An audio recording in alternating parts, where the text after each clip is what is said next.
here is you work a little bit more core. It's a little bit more glute activation. You can even get a little bit of... Hi everyone, I'm Daviana Augusta. I'm a nationally certified Pilates teacher, balanced body instructor, and orthokinetics professional trainer.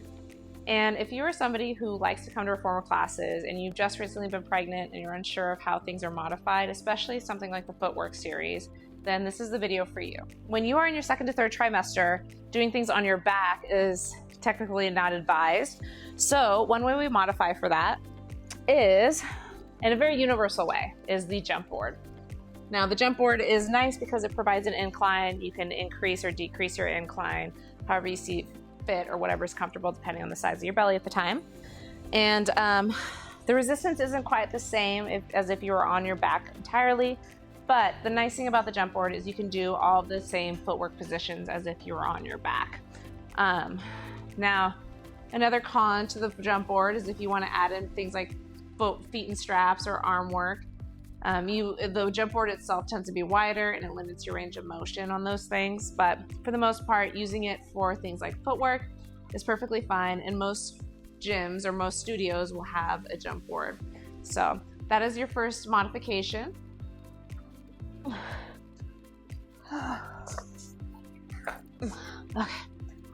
Whew. The other con is it's not the easiest to get up and out of, but that's okay. That's just kind of pregnancy for you. Now, let's say you don't have a jump board at your studio and you still want to do footwork.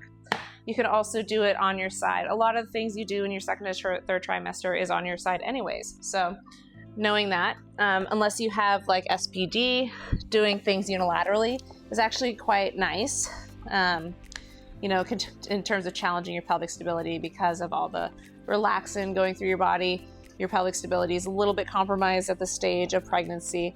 But if you're not experiencing any of that, doing side-lying work here for footwork is also a great option. And you can still get a good amount of resistance here. That's one of my favorite parts about doing the single leg footwork here. You can also get kind of an isometric adductor hold here while you're doing footwork, and really focusing on engaging your obliques and trying to stabilize the pelvis as you're in motion.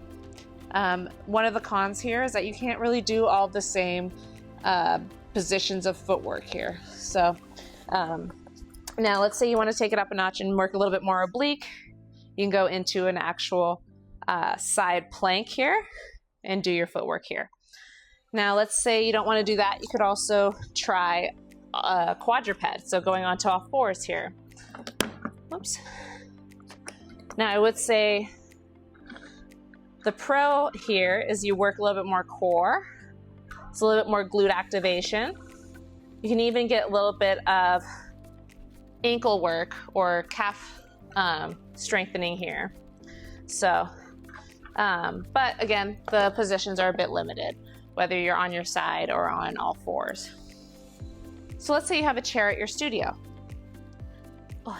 You can also do all of the positions of footwork using a chair, and your belly doesn't really get in the way, which is actually very nice. So, oops. A couple of things here. You can challenge your core strength here with the resistance of the springs. And you can also move your feet so that they're not, coming up into your belly here. Now, a couple positions with the hands. You can also make it more difficult with the hands into, they're called genie pose. And what I like about this is there's a little bit more soleus work here, kind of focusing on the control or the stability of the ankle as you return the pedal. So that's something that's also very nice about this one.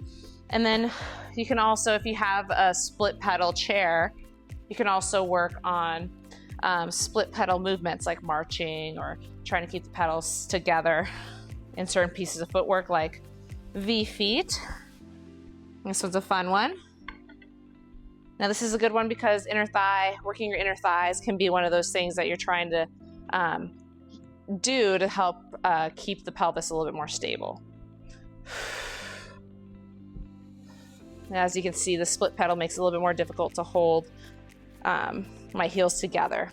But the cool thing about the chair is that there's a little bit more focus on quad engagement here.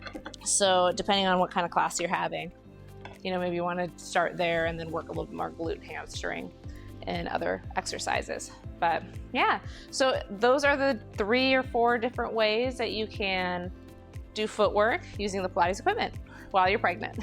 So if you have any questions, leave a comment below, like, share, follow all the things, and see you in the next one. Bye.